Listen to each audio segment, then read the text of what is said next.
Aunty जी,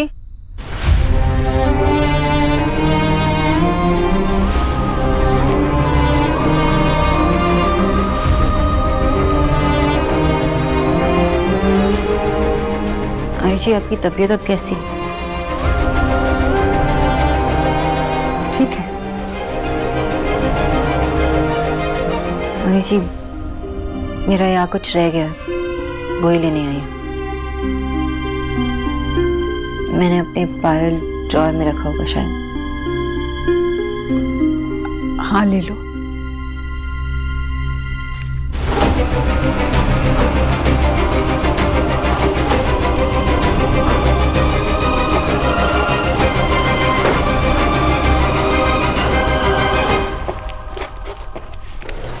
तुम्हारा सामान मिला?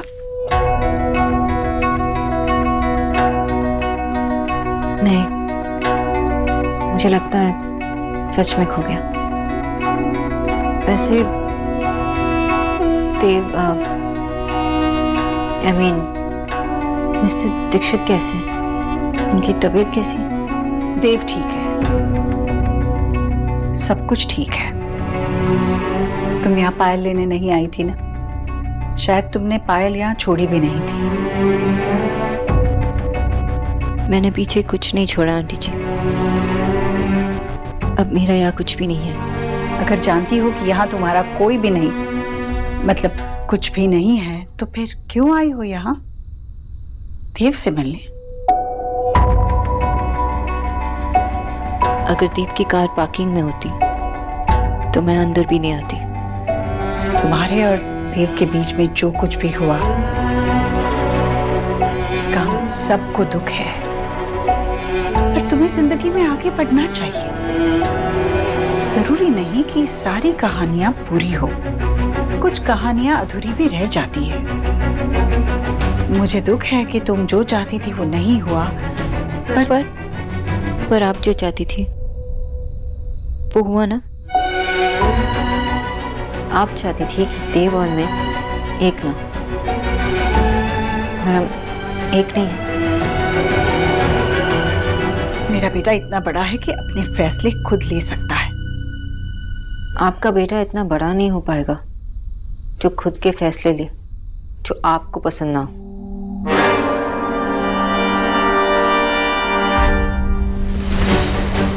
तुम यहाँ मेरी परवरिश पर उंगली उठाने आई हो? नहीं आंटी जी, मैं तो बस कच्ची उम्र का प्यार बरसाती नालों की तरह होता है, जिसमें जोर बहुत होता है पर गहराई कुछ भी नहीं। और जिन रिश्तों में गहराई नहीं होती वो टिक नहीं पाते। मौसमी रिश्तों का भी यही हाल होता है, बरसात खत्म होते ही सूख जाता है।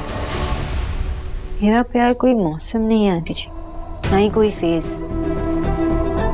मेरी जिंदगी थी, मेरी लाइफ थी, जो मैं खो चुकी हूँ। सोनाक्षी, तुमने कुछ नहीं खोया है। तुम्हारी जिंदगी तुम्हारे आगे है। तुम्हें जल्द ही कोई और मिल जाएगा जिससे तुम्हारी शादी होगी, जिसके साथ तुम खुश रहोगी, और 2 दिन में ये सब कुछ भूल जाओगी तुम। तुमने कुछ नहीं हारा सोनाक्षी, कुछ नहीं। और देव ने, उन्होंने भी कुछ नहीं हारा। आप जानते हो, देव मुझसे प्यार करते थे। He loved me। और इन सब से पहले तो मैं उनकी दोस्त थी, शायद अच्छी दोस्त, इकलौती दोस्त, जिनके साथ वो सिर्फ अपना प्यार नहीं, अपनी खुशी, अपना बचपन फिर से जिया था। उन्होंने कुछ नहीं खोया। ये सब भी तो पीछे ही छूट रहा है ना। आप उनकी लाइफ में सबसे इम्पोर्टेंट है, और आपसे ज्यादा प्यार किसी से करते भी नहीं, खुद से भी नहीं। इसीलिए 1 सेकंड में बस ऐसे सब कुछ कुर्बान कर दिया। मुझसे अच्छा बेटा तो किसी भी माँ को मिल नहीं सकता, लेकिन उस माँ की भी कोई रिस्पॉन्सिबिलिटीज होनी चाहिए ना, जैसे कि उनकी बेटे की खुशियाँ संभाल के रखना। इन क्वेश्चंस के आंसर्स मैं नहीं दे सकती, क्योंकि मैंने वो गेम नहीं खेला ना, देव किसका साथा है। मुझे पता है अगर मैं खेलती तो आप ही जीतती। आज अगर आप जीत भी गई हो तो हारे सिर्फ देव।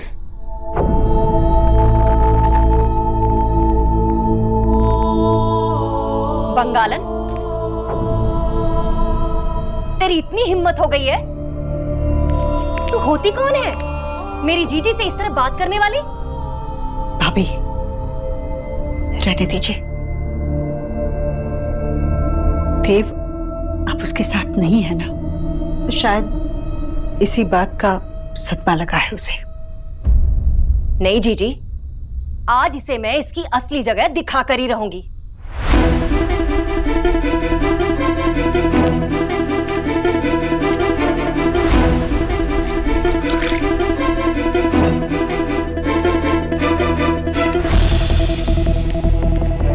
ये देख, ये गिलास पानी से भरा है।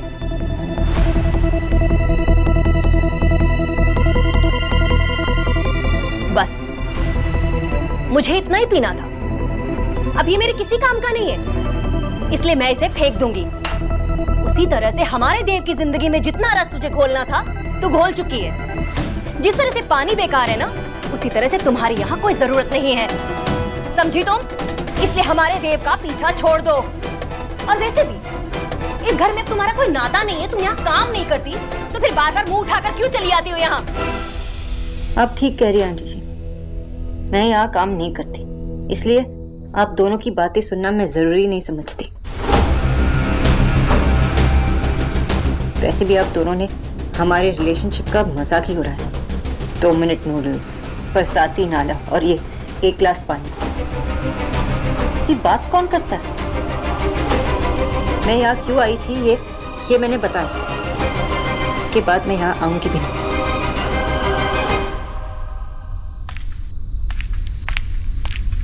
बंगालन, अब जब आई है तो पूरी बात सुनकर ही जा। किस बात का घमंड है तुझे? क्या लगता है तुझे कि तेरे जाने से हमारा देव टूट जाएगा, या फिर ये कि तेरे पीछे पीछे उसका सुख चैन खो जाएगा, या फिर ये कि तेरी यादों में उसे रातों को नींद नहीं आएगी, उसका चैन चला जाएगा, या वो ऑफिस का काम ठीक से कर नहीं पाएगा? लड़की, अपनी गलत फहमी से बाहर निकल, क्योंकि तेरे जाने के बाद हमारा देव बहुत खुश है। वो अपने घर को, अपने काम को बहुत अच्छे से संभाल रहा है, खूब तरक्की कर रहा है वो। और वैसे भी तेरा और देव का तो कभी कोई मेल था ही नहीं। अब हम अपने देव के लिए ऐसी लड़की चुनेंगे जो उसके लायक हो, हमारी हैसियत की हो, समझी तुम? अब जा सकती हो यहाँ से। अगर जो आपने अभी कहा वो सच है तो आपसे ज्यादा खुश मैं हूं। सभी तो देव की खुशी चाहते हैं, लेकिन 3 महीने में जितना मैं देव को जान पाई हूं, आप 28 सालों में नहीं जान पाई। वरना उनसे उनकी खुशी नहीं छीनती। पर मैं हमेशा प्रे करूंगी देव हमेशा खुश रहे और वो मुझे सच में भूल जाए। पीछे छूटा इससे।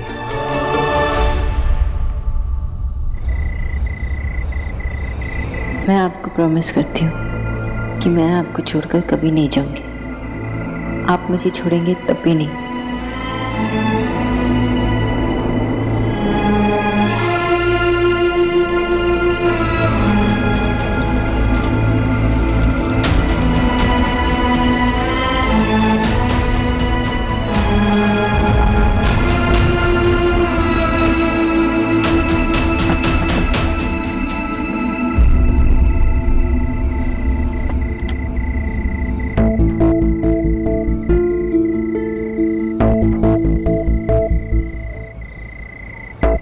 अब आप घर जा सकते हैं। क्यों?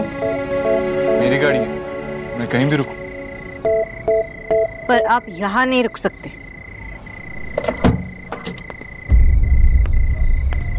क्यों? नॉर्मल सी रोड है, किसी की प्राइवेट प्रॉपर्टी नहीं। और वैसे भी मैं किसी के लिए कोई प्रॉब्लम क्रिएट नहीं कर रहा। आप ही ने कहा था ना कि हमें अपनी प्रॉब्लम्स खुद फेस करने होंगे। अब से आप कोई भी प्रॉब्लम अकेले फेस नहीं करेंगे। हमें अब सारी प्रॉब्लम्स अकेले ही फेस करनी होगी। तो आप यहाँ मेरे घर के पास ऐसे छुप छुप के क्यों खड़े रहते हो? पता है ये सब कौन करता है? स्टॉकर्स, जो लड़कियों के परमिशन के बगैर उन्हें छुप छुप के देखते, उनका पीछा करते। इन लोगों की वजह से लड़कियां सेफ नहीं फील करती। बॉस, मैं आपका पीछा नहीं कर रहा था। आपको खुद पता है आप क्या कर रहे हो। 15-16 साल की लड़की की तरह बिहेव करना बंद कीजिए mister Dikshit. Just grow up. आप यहाँ तक आ ही गए हो ना, तो मेरे फियांसे ऋतिक से मिलके जाइए। मेरा अंदर वेट कर। खुद मिलकर तसल्ली कर लीजिए कि मेरे लाइफ में आपके लिए कोई जगह नहीं। मुझे किसी से नहीं मिलना मिस बॉस, और ना ही कोई तसल्ली करनी। फाइन। और वो जो कोई भी है, मैं बस इतना जानता हूँ कि आपकी लाइफ में मेरी जगह इतनी जल्दी, इतनी आसानी से कोई नहीं ले सकता। जो कोई भी अंदर आपका वेट कर रहा है ना, मुझे पता है कि वो आपका फियांसे नहीं है, सगाई नहीं हुई है आपकी। तो आप सिर्फ मेरे घर के बाहर मेरा पीछा नहीं कर रहे, मेरा प्रोफाइल भी चेक कर रहे हो। और कहाँ कहाँ पीछा कर रहे हो मिस्टर दीक्षित, और किस हक से? आपने ही कहा था ना कि हमें अलग हो जाना चाहिए।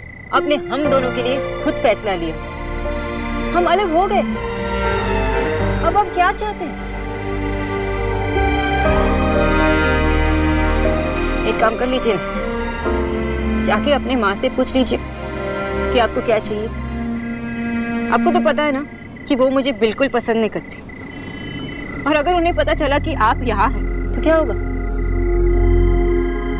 Just go, Mr. Dixit.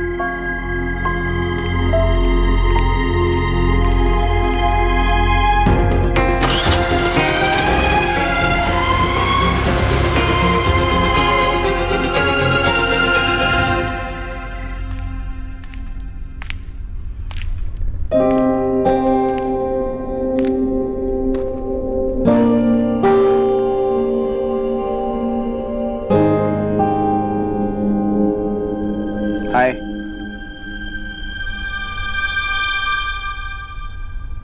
आज थोड़ा लेट हो गया ना?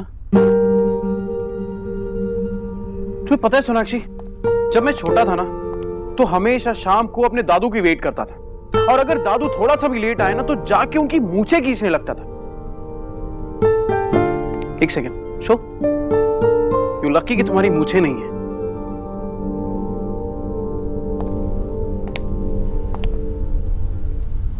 Are you okay? कच्ची उम्र का प्यार बरसाती नालों की तरह होता है, जिसमें जोर बहुत होता है पर गहराई कुछ भी नहीं। और जिन रिश्तों में गहराई नहीं होती वो टिक नहीं पाते। पता है सोनाक्षी, दुनिया में दो तरीके के लोग होते हैं। एक वो जो हमेशा दूसरों की बात सुनने का इंतजार करते हैं, और दूसरे वो जो अपनी बात कहने का इंतजार करते हैं, और तीसरे मेरे जैसे जो किसी चीज का इंतजार ही नहीं करते। पर मैं तुम्हारे लिए इंतजार करूंगा, तुम्हारी बातें सुनने के लिए भी। सोनाक्षी, तुम जो चाहे मुझसे कह सकती हो। आई प्रॉमिस कि सही गलत जान के मैं तुम्हें जज नहीं करूंगा। I swear.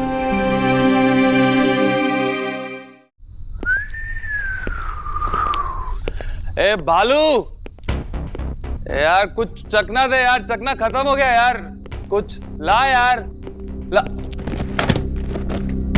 विक्की, देव भाई आप, अच्छा हुआ आपने मुझे गिरने से बचा लिया भाई। तू तो इतना गिरा हुआ है कि घर में भी शराब पीने लगा है। वो मुझे लगा कि आप घर पे हो गए ही नहीं, इसलिए। अरे मैं घर पे नहीं हुआ तो क्या हुआ? छोटी बहनें घर पे हैं, तेरी माँ घर पे, मेरी माँ घर पे है, जो मेरे लिए भगवान है। और भगवान जहाँ रहता है वो मंदिर होता है। मंदिर में शराब पी रहा है तू? भैरव का जो मंदिर है वहां तो यही प्रसाद चढ़ाते हैं देव भाई।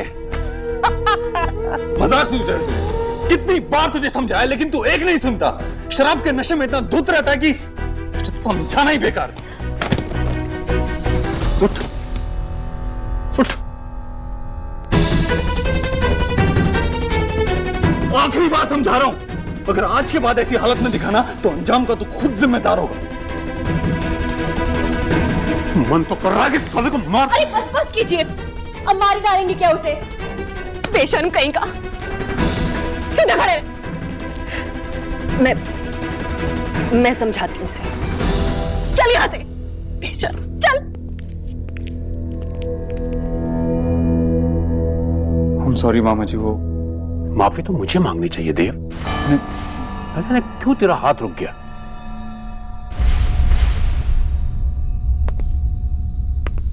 देव बेटा, बेटा बहुत थक गया है ना तू? जा जल्दी से हाथ मुंह धोकर आ जा, मैंने तेरे लिए हलवा बनाया है। मन नहीं।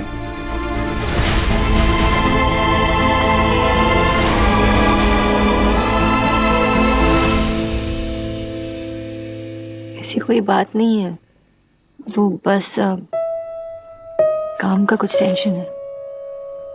काम का टेंशन तो नहीं लगता। सॉरी, आई एम सॉरी, मैंने आपसे झूठ कहा, लेकिन सच बोलने में मुझे शर्म आ रही। को लगता होगा ना कैसी लड़की है, जब भी बात करती है तो अपने एक्स के बारे में ही बात करती है। पर मैं क्या करूं, जो अपने पास में इतनी बुरी तरह फंसी हूँ, इतनी स्ट्रगल कर रही हूँ, वो आगे कैसे बढ़ सकती?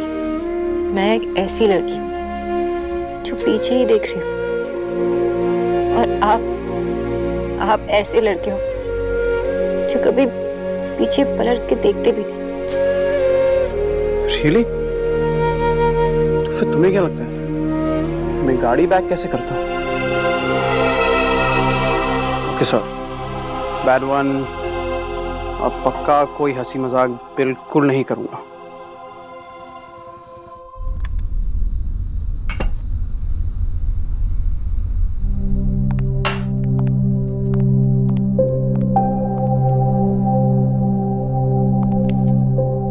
क्या हुआ? माँ, वो भोला भैया बता रहे थे कि आज भैया बहुत गुस्से में थे और उन्होंने विक्की भैया को बहुत डांटा। माँ, कुछ हुआ था क्या? क्या तुम दोनों भी भोला की बातों में आ गई हो? तुम्हें पता नहीं भोला बातों को बड़ा चढ़ा कर कहता। खैर, अगर छोटे भाई से गलती हुई है तो बड़ा भाई ही डांटेगा ना। हो गई तसल्ली? मिल गई सारी खबर? जाओ अब। ठीक है माँ। 3 महीने में जितना मैं देव को जान पाई हूँ, आप 28 सालों में नहीं जान पाई, वरना उनसे उनकी खुशी नहीं छीनते।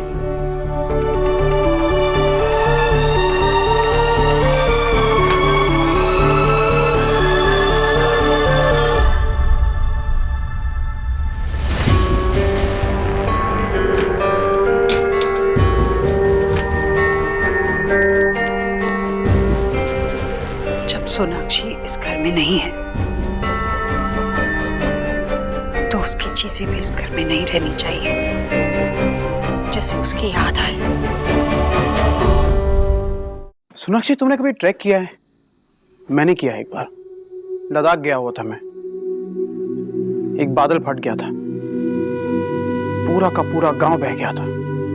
फैमिली मेंबर्स एक दूसरे को मिल नहीं पा रहे थे।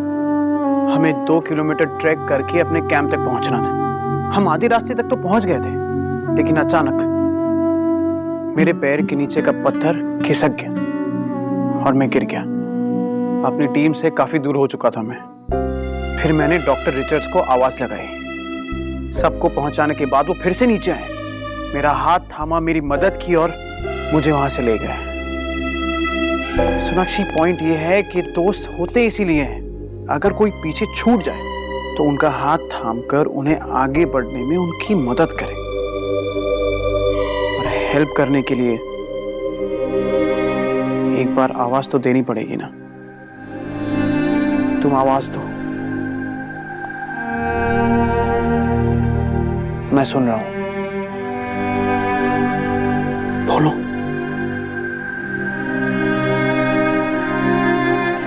मुझे बहुत गुस्सा आ रहा, जिस पर मैंने इतना भरोसा किया, उसे मुझे 1 सेकंड में छोड़ दिया। जिससे मैं इतना प्यार करती थी, उससे मुझे